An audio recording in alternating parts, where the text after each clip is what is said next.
Hello students. पिछले lecture में हमने कूलॉम्स लॉ और न्यूटन्स लॉ को कंपेयर किया था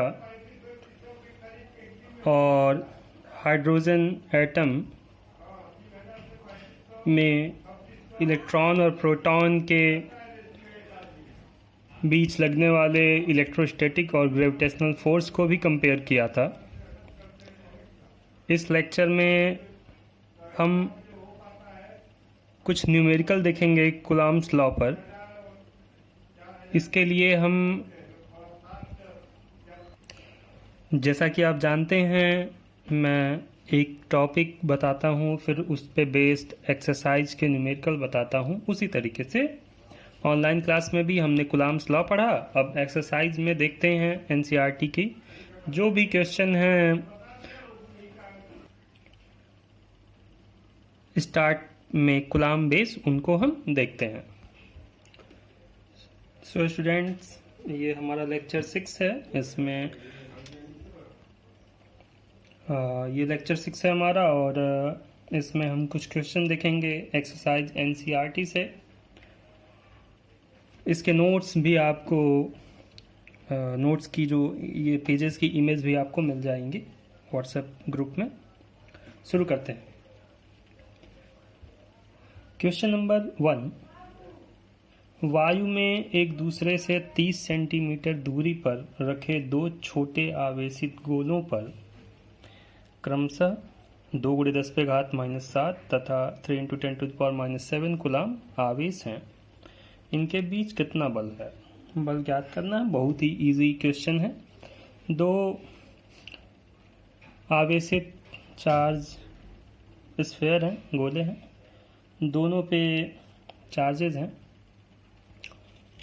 चार्ज आप दिखा सकते हैं ऐसे, किसी पॉजिटिव चार्ज या नेगेटिव, मतलब पॉजिटिव चार्ज ही हैं तो आप ऐसे गोले पे प्लस साइन बना सकते हैं। आप इसे चार्ज दिखाने के लिए नहीं भी दिखाएं तो कोई बात नहीं है। खैर, Q1 Q2 दो चार्ज पार्टिकल हैं जिनके बीच की दूरी r है। ठीक है, पहले गोले Q1 पे चार्ज है 2 × 10⁻⁷ दिया गया है, गिवन। Q2 की वैल्यू है 3 × 10⁻⁷ दिया हुआ है। उनके बीच की दूरी r = 30 सेंटीमीटर। आप जानते हैं कि सारे, जब हम न्यूमेरिकल सॉल्व करते हैं तो सारे न्यूमेरिक टर्म्स किसी एक ही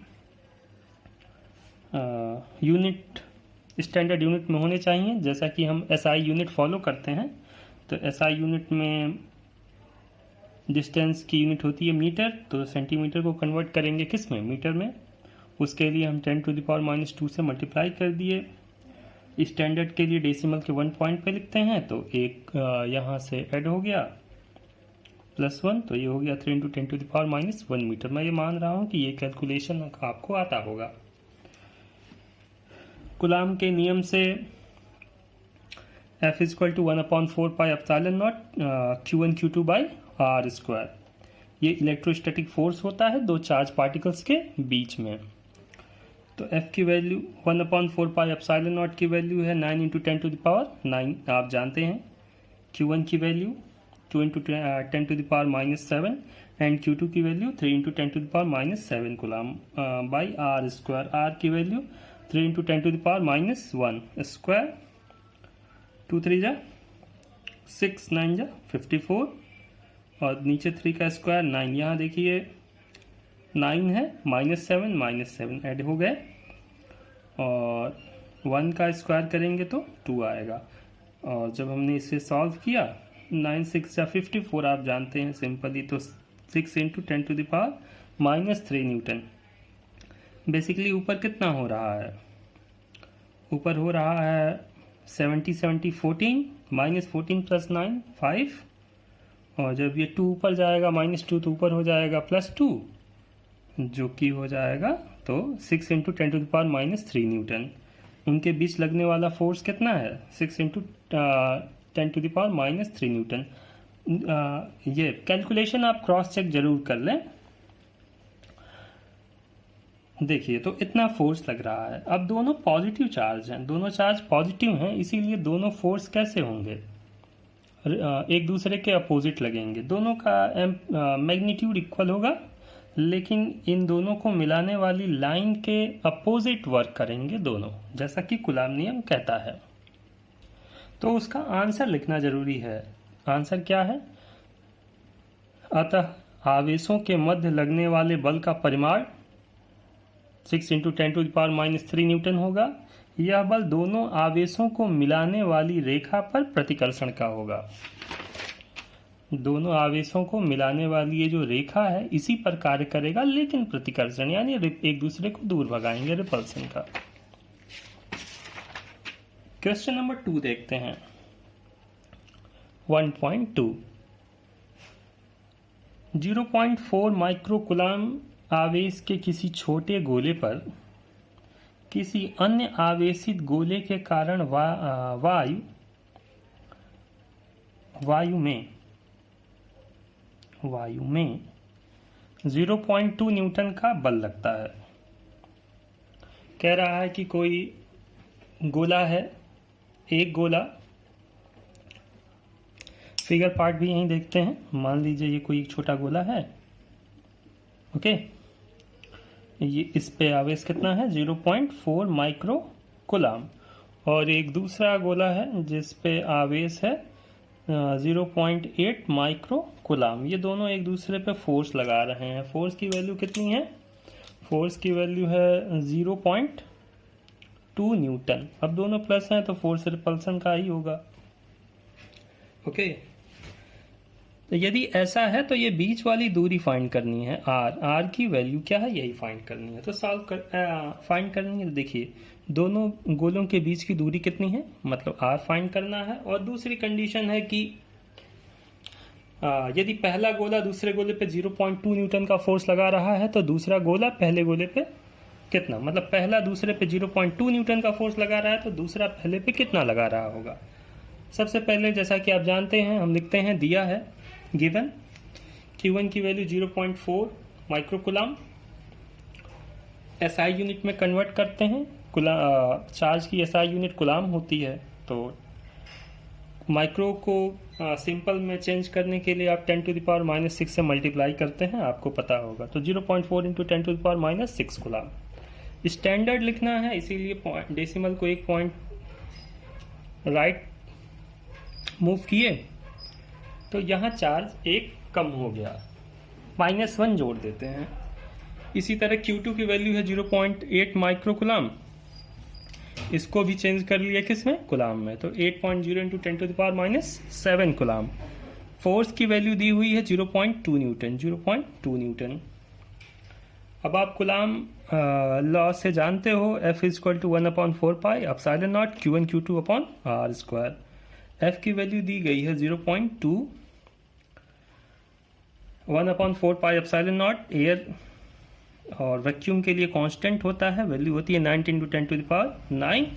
Q1 की वैल्यू 4 × 10⁻⁷, Q2 की वैल्यू 8 × 10⁻⁷ और r²। यही r हमें चाहिए, तो r को इधर लाए, क्रॉस मल्टीप्लिकेशन 0.2 चला गया नीचे। मैंने कैलकुलेशन पहले से कर रखा है, आप क्रॉस चेक कर लें। तो सॉल्व करने पे हमें r की वैल्यू क्या मिली? हमें r की वैल्यू मिली 37.94 × 10⁻⁷ मीटर। इसको स्टैंडर्ड फॉर्म में चेंज कर लेते हैं डेसिमल के 1 पॉइंट पे। डेसिमल के 1 पॉइंट पे r = ये कितना मिला था हमें, चेक कर लेते हैं। 37.94 मिला था, 37.94 × 10⁻⁷। जब आप एक पॉइंट डेसिमल को लेफ्ट मूव करोगे, डेसिमल को एक पॉइंट लेफ्ट मूव करोगे, यहाँ लाओगे तो इस पे क्या होगा? +1 ऐड हो जाएगा, तो ये -7 कितना हो जाएगा? -6। तो r की वैल्यू मिल गई 3.79 × 10⁻⁶ मीटर, ओके। बी जो पार्ट था कि यदि पहला दूसरे पे 0.2 न्यूटन का फोर्स लगा रहा है तो दूसरा पहले पे कितना फोर्स लगाएगा? दूसरा भी पहले पे उतना ही फोर्स लगाएगा। हमने न्यूटन का वेक्टर फॉर्म देखा है, क्योंकि ये जो फोर्स होता है ये दोनों के लिए इक्वल होता है। F is equal to constant 1/4 pi epsilon naught Q1 Q2 by R square. तो पहला दूसरे पे जितना लगाता है दूसरा पहले पे भी उतना ही लगाता है, बस दोनों की डायरेक्शन क्या होती है, चेंज होती है। मैग्नीट्यूड सेम होता है, परिमाण बराबर होता है, लेकिन दिशा अलग होती है। तीसरा क्वेश्चन कह रहा जांच द्वारा सुनिश्चित कीजिए कि K² upon G ME MP विमाहीन है और यह अनुपात क्या बताता है। ये क्वेश्चन हम पहले भी सॉल्व कर चुके हैं। लेक्चर नंबर 5 में एक हाइड्रोजन एटम के लिए इलेक्ट्रॉन और प्रोटॉन के बीच लगने वाले इलेक्ट्रोस्टैटिक और ग्रेविटेशनल फोर्स को कंपेयर किया था हमने, लेकिन यहाँ फिर से अब एक्सरसाइज में है तो देख लेते हैं।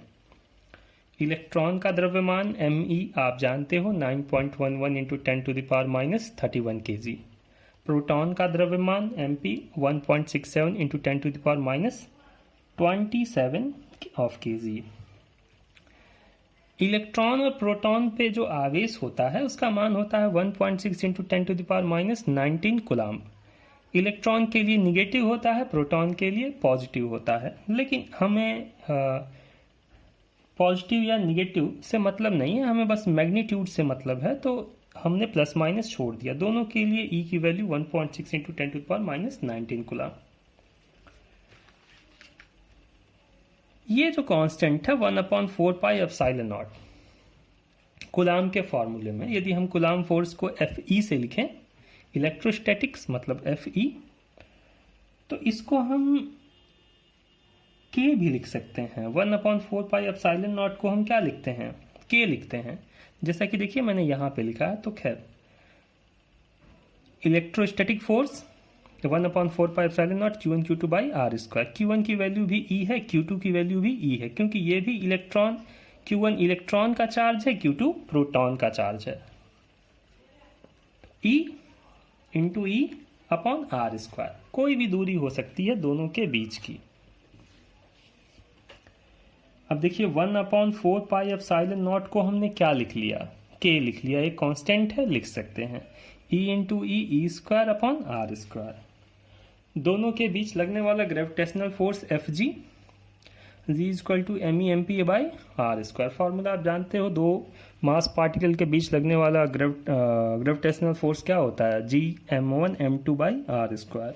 तो यहाँ ME mass of electron, mass of proton upon R square. दो इक्वेशन है, इक्वेशन 1 डिवाइड इक्वेशन 2 कर दिए, तो Fe बाई Fg, यहाँ देखिए K² बाई आर स्क्वायर यहाँ से, और यहाँ G ME MP by R square. R square से आर स्क्वायर कैंसिल हो गया, हमें क्या मिला, K² by G ME MP।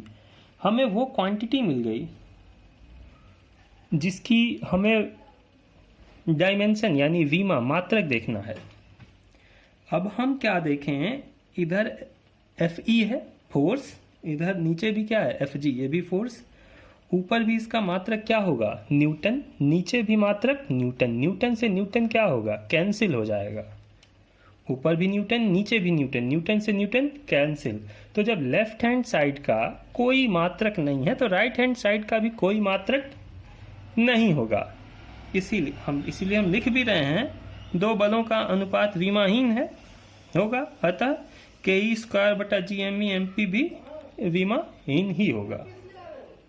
एक आंसर ए कंप्लीट हुआ। अब हम दूसरा देखें, उसका मान निकालने के लिए भी कहा था। हम ये काम पहले कर चुके हैं, जैसा कि मैंने आपको पहले बताया लेक्चर नंबर 5 में। आगे देखिए Fe बाई Fg, K की वैल्यू 9 इंटू 10⁻9, E² की वैल्यू होती है 1.6 इंटू 10⁻19 स्क्वायर लगा दिए। G की वैल्यू आप जानते हैं 6.67 इंटू 10⁻11, ME 9.11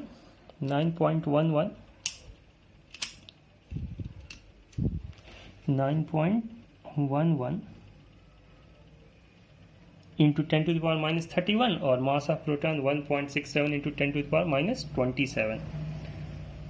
कैलकुलेशन हम पहले भी कर चुके हैं और हमने ये आंसर देखा 2.27 इंटू 10 टू द पावर 39। आप क्रॉस चेक कर सकते हैं और करना भी चाहिए। एफ जी को आप इधर भेज दीजिए। F E is equal to 2.27 into 10 to the power 39। लगभग हम 2.27 को यदि छोड़ दें तो हम देखते हैं कि एफ जी से कितना बड़ा है, 10 to the power 39 times. F E is much greater than Fg. 10 to the power 39 times greater than Fe is a very large difference between the forces. तो यह दर्शाता है कि स्थिर वैद्युत बल Fe गुरुत्वाकर्षण बल Fg से 10 to the power 39 गुना प्रबल होता है। So thank you students. आप और भी क्वेश्चंस सॉल्व करिए और पूछते रहिए।